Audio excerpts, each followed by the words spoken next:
No, I'm telling you, Mordred, the ritual will be ready when it's ready. She isn't prepared, and quite frankly, neither am I.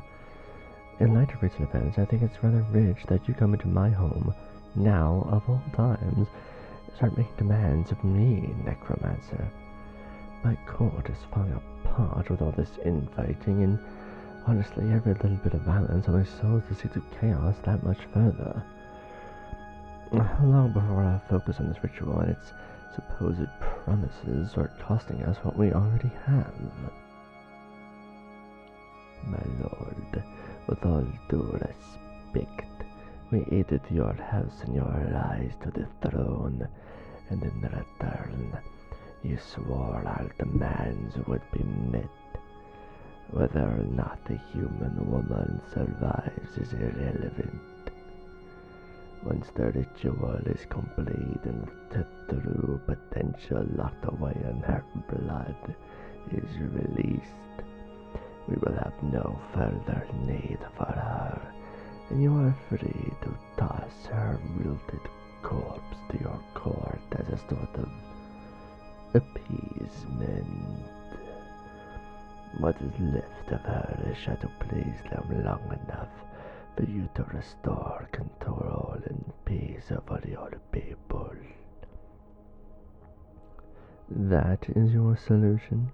Take what you want from her and toss her empty shell to the twisted and perverted minds of my lower courts, like fresh meat to a pack of wolves. Surely we are above such barbaric. We claim to no such thing, my lord, and allow me to again remind you, our support is one of the few things keeping all of this chaos at bay. The previous lord's attack and murder at the woman's hands proves that this is rapidly growing beyond both your ability and my coven's ability to control.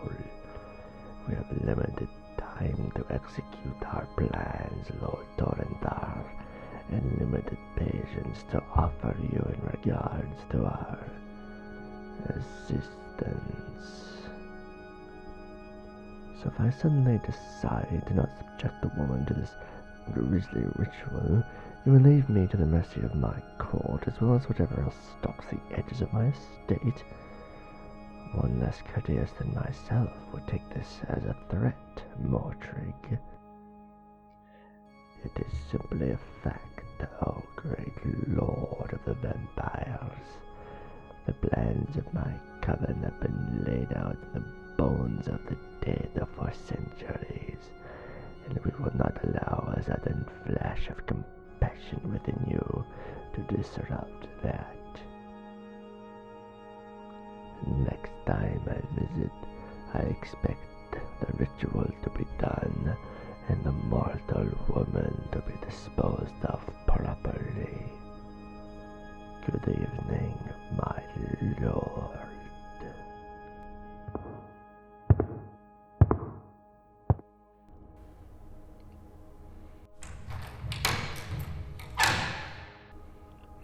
Oh, my dear, you are awake, eh?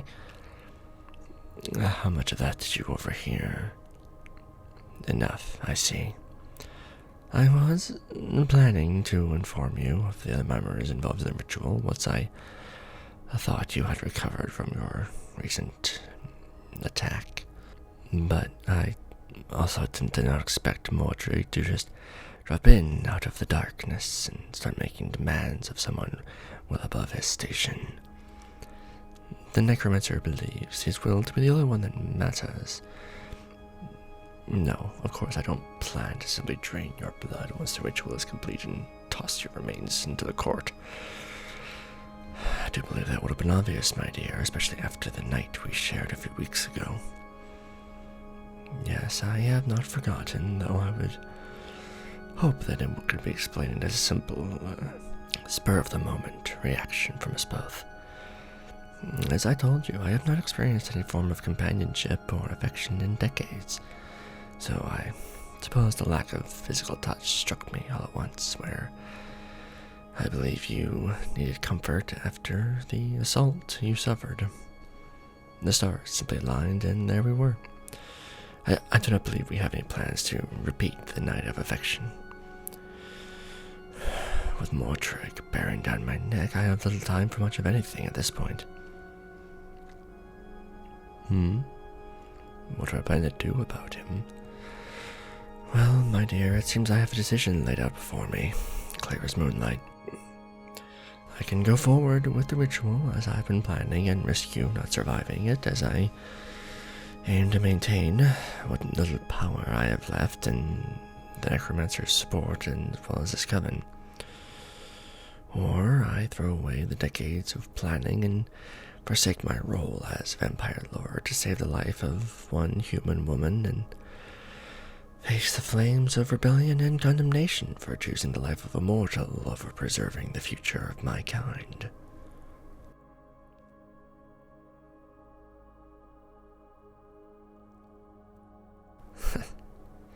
Did I make it that obvious? I had already made my decision, my dear. Yes, after all this time, I believe you are starting to know me almost better than I know myself, which, considering I have existed for numerous centuries, is almost a bit unsettling.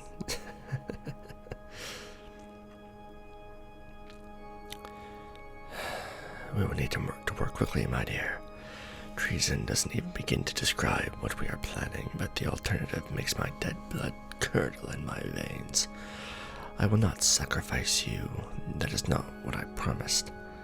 I promised you would rise above these petty politics, this madness of human and vampire alike, and I intend to make good on that. Mordred and his ilk can go rot in the crypts along with the rest of my damned court. I have grown tired of these politics and entitled, rotten vampires thinking they know better than their lord. Blasted sunlight take them. What are we going to do? Well, my dear, we are going to leave this place, this damned court, and everything else behind. We have little choice, but it is a big world, as I'm sure you know. We will make our escape under the cover of midday, when my court is least likely to pursue us, and establish a new court and rule across the oceans to the west. As I said, the other continents to the west are relatively untouched by my local courts of vampires, and as of right now, we could disappear among the local population. Once my influence has spread far enough, then we can bring local villages into the fold and spread my... Yes, this would involve me spreading my influence and siring a new generation of vampires directly under my rule to establish this new court. Our court. I can see the tension in your eyes, my dear. You need not speak it. It is true, I have taken a strong liking to you over other mortals and prioritize your safety over theirs, but if you wish me to show that same compassion to my future court and children, even after siring them and turning them into vampires, I can see what I can do. Vampire traditions are not easy to change or break, my love, but yes, that is true. This was never planned to be easy from the very start, and I knew that when I kidnapped you, if you wish to put it so crudely. I like to think of it as more of an unplanned invitation. My dear, how crude. Hey, at least my knights escorted you instead of letting the local ghoul population drag you into my study, kicking and screaming, as I've known other lords to do. I do have manners, if nothing else.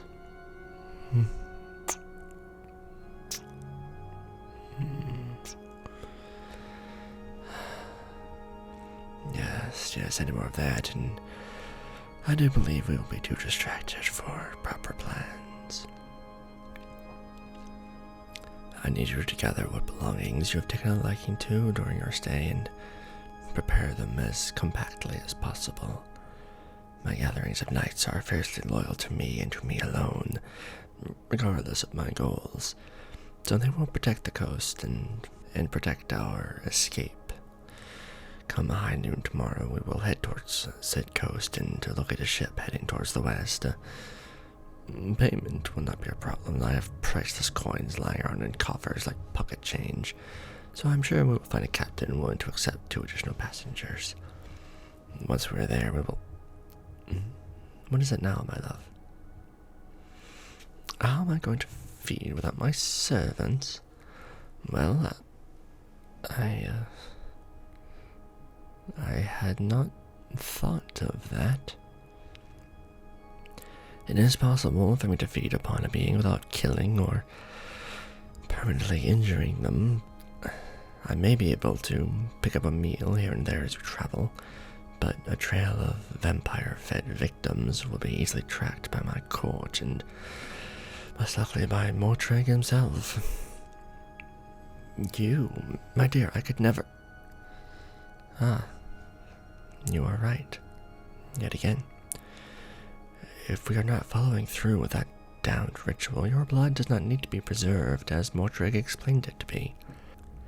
And honestly, may no longer be pure at all after the attack you suffered, which is a factor I had not even thought about until now. But first, I must ask, my love, are you comfortable with me feeding from you as we travel?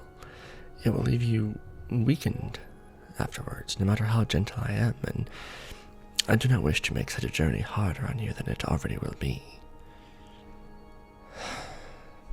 As always, your ironclad resolve stuns me even after all this time. As you wish, my dear. I will feed from you, but only when we are both comfortable enough to do so. My hunger can be rough and feral at times, especially when delayed. And as I said, I have no desire to make you uncomfortable.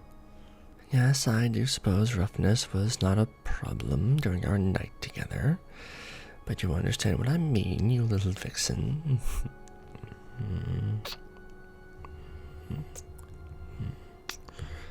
Now, go. Prepare your things. We'll leave at noon and leave this damned madness behind us. A new world awaits us, my dear.